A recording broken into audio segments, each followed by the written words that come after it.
I am Colleen Steppa. I'm a professor here at ASU in the 514 Bridge program, and I'm doing a presentation on family social work. So this information comes out of this textbook, which is Hepworth, Rooney, and Gottfried. This is what is this? This is 2021, so yours might look different if this is in a different year. That's the one I'm going off of. All right. So when we're working with families, there is a huge potential for what we call countertransference. Now, these two terms always confuse me. The way I like to think of it. So transference is when a client projects onto you as the therapist or the social worker their ideas. So maybe a client identifies you with their ex-girlfriend or their dad. Countertransference is when you start projecting your past stuff or other people in your life onto the client or their family. The way I remember it is the counter. I imagine that I'm at a counter. So I'm standing at the counter and the counter transference and the counter is between me and the client. That's how I remember. So family social work has the highest potential for countertransference. I would say it's kind of like this: individual, couples, family, because you're more likely to see interactions that might remind you of your own family. And we also have a lot of countertransference when we see things happening to children, because children are less capable of defending themselves and doing things. So we're going to have like a little bit more emotionality around that. So especially if there's abuse or things happening with children, and if that's in any way similar to what's happened to you, there's a high likelihood that you'll have some things to process. Doesn't mean you can't work with them, doesn't mean you can't do family social work. It's just something to know about. So it's really important to just kind of know yourself. A lot of assignments we do in the social work program are aimed to get you thinking about this kind of thing. Like, what do I believe? What do I feel about my own family? How does my family function? What are my blind spots? Like, what might be a sore spot for me that will make me react a lot? And then how do I process and kind of get through those feelings? Because also the more growth that we do on ourselves with our own family stuff, with our own personal stuff, couple stuff, whatever, trauma, the more insight and the more awareness we'll have to bring to our clients. And you don't necessarily have to talk about the things that you have experienced or you have processed with your clients to like apply that knowledge to them. All right, so we did a cultural gram assignment. I just wanted to kind of hit on these 10 elements as something that you should probably do as best practices when you are evaluating any family. So if you're doing family social work, I would hit on these just as like background information to get like a cultural assessment. And a cultural assessment does not need to be done only with non-white families.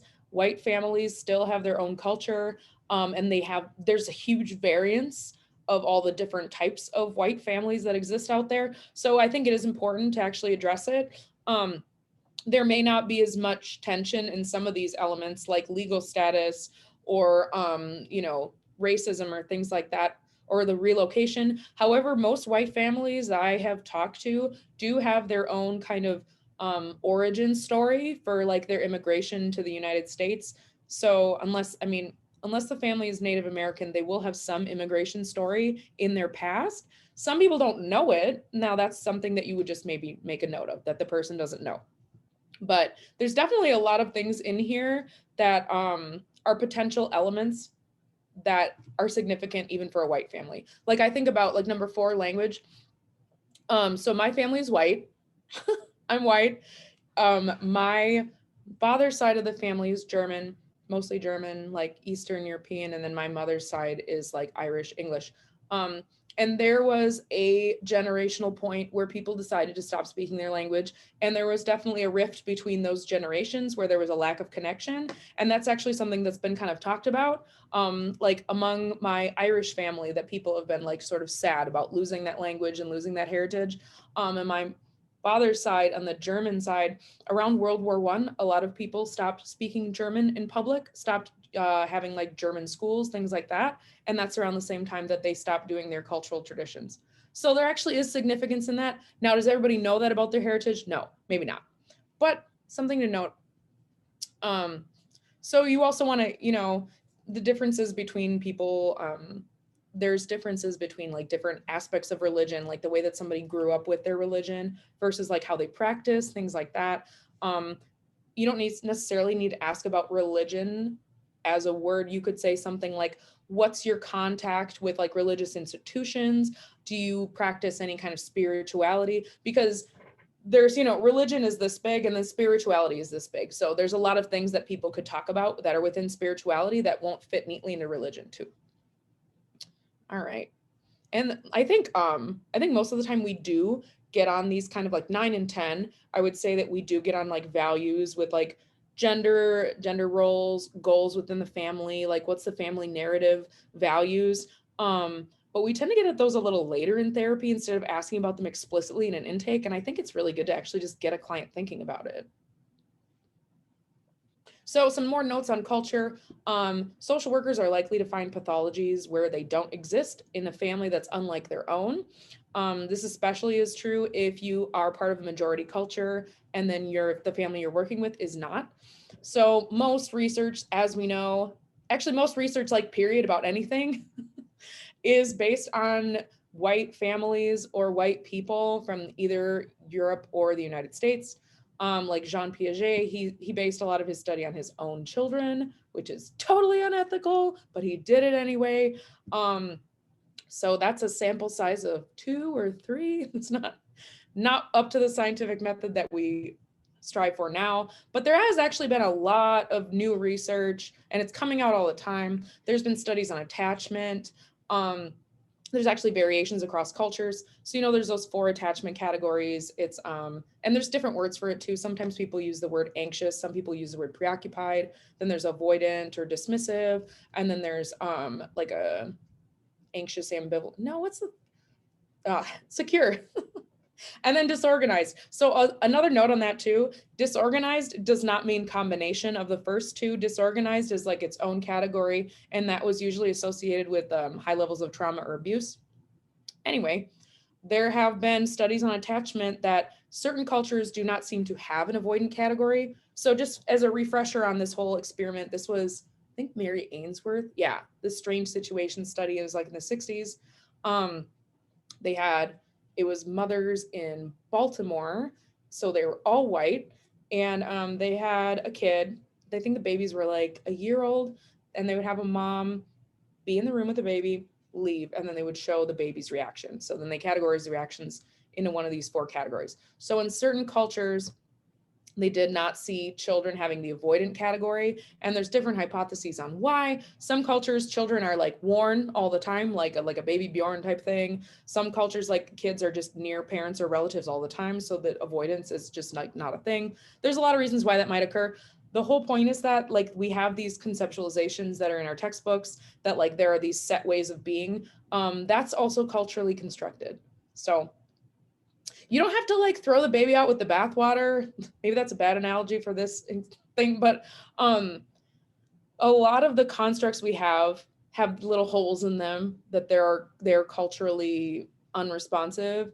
We will probably get better ones at some point in the future, but we can use the ones we have with that knowledge now, right? And so yeah, asking about culture, race, and ethnicity with all clients, not just clients who are immigrants, refugees, or non-white. We want to get away from the idea that white is default or white is like an absence of something. White is just another variation of person. So also a lot of times people will use the word mixed. I would just ask them what that means, because mixed could mean anything. You could be mixed with, as far as we're talking about like ethnicity or racially, like any 2 people can have a baby. So what does that mean to you? That's what I would ask. If a client said I'm mixed, I would say, what does that mean to you? And intersectionality, people can have multiple identities. These intersect with one another, and these can create different experiences for different people.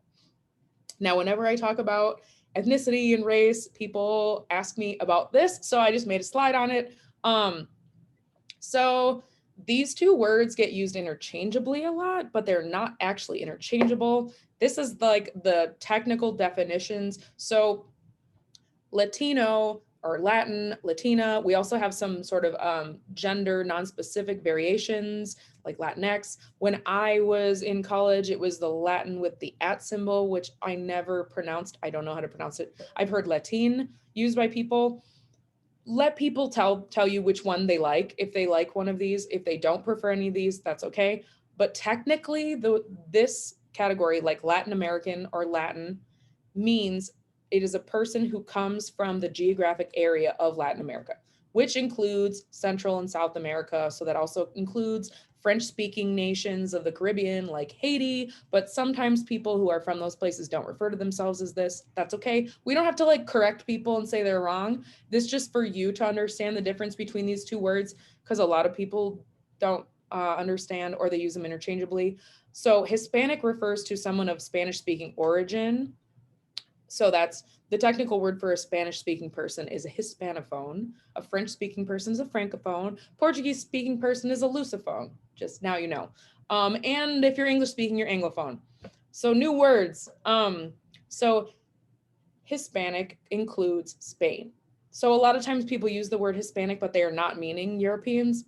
So what we really should be using most of the time, I think, and like census and that kind of thing, is Latin or Latin American, because we're meeting people from the Latin American continent, or half of the continent. South America is a continent. Okay, Native peoples also exist throughout the Americas. People can be mixed. People can be Black and they can be Latino. They can be like part of some indigenous group and be Latino, right? So there's carryover, there's mixing. Brazilians are not Hispanic, but they are Latino.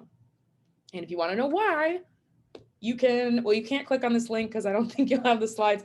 Just Google the Treaty of Tordesillas. There is a treaty between Spain and Portugal in 1494. That's that little diagram on the top, and that's the little zone that Portugal got. And you can see they moved beyond that zone and took over all of Brazil. So that said, these terms do tend to change. So, you know, depending on what people are comfortable with and like what people decide they want to use for themselves, ask them what's a preferred word that they want to use. That's what I would go with. They might prefer a certain term over another due to colonial history. Some people don't like the term Hispanic because it's denoting colonial history. That's okay. Unfortunately, a lot of our agencies have boxes that we have people check. My preferred way to get around that type of thing would be just to like actually do the intake as a narrative where you're like asking people and then you're checking the boxes or you're making little notes in there. Ideally, we wouldn't have those boxes, but a lot of times we need them for funding. So I would just guide people through those intake forms and just kind of like have a narrative about what their ethnicity is and what their race is, because what you really want that information for, you as the social worker, you want it to have context for who they are as a person. Your funders might want to have context for like who's funding it, so that's a little different. All right, so getting into families. So there's a few dimensions of family assessment. So homeostasis is like when things are calm, right? There's a sort of a system that's working. So that we have boundaries and kind of boundary maintenance, like how close or how far are people away? What's the hierarchy? What's the roles? And then there's life cycles, rules, communication, and like adaptive capacity in their social environment. So we have this kind of like, this is homeostasis in this little diagram. And then we have some kind of crisis, something is outside of homeostasis, then we return to homeostasis. So people are usually interacting with social services at that point of crisis. All right, so people in families have these kind of communication loops. I like these diagrams. There's a lot of diagrams with family work. So if you think about like being a child and growing up in a family, it's a process of kind of like going between the self and the other, of like someone has a response to you and then you respond to that response. And then you're consistently doing this until you're creating a narrative, right? That's how a child develops like a personality or a concept of the self. Same thing is happening when you're communicating, right? So there's feedback that's happening. So the encoder, I'm the person who's speaking. Like right now, I'm choosing to use words in a certain register because I'm teaching. I'm choosing to speak English because this is an English speaking class and I'm talking about the things on this slide. So then I am encoding. I'm also like choosing my tone of voice and the way that I'm going to convey the information, and it's getting transmitted through this Zoom. Now you are going to hear it. You are going to decode it. You're going to think about the words that I've said, think about the concepts and relate them to what's happening on the rest of the slides. And you're also going to encode all of that with your experiences in your life. And then you're going to interpret. And if the two of us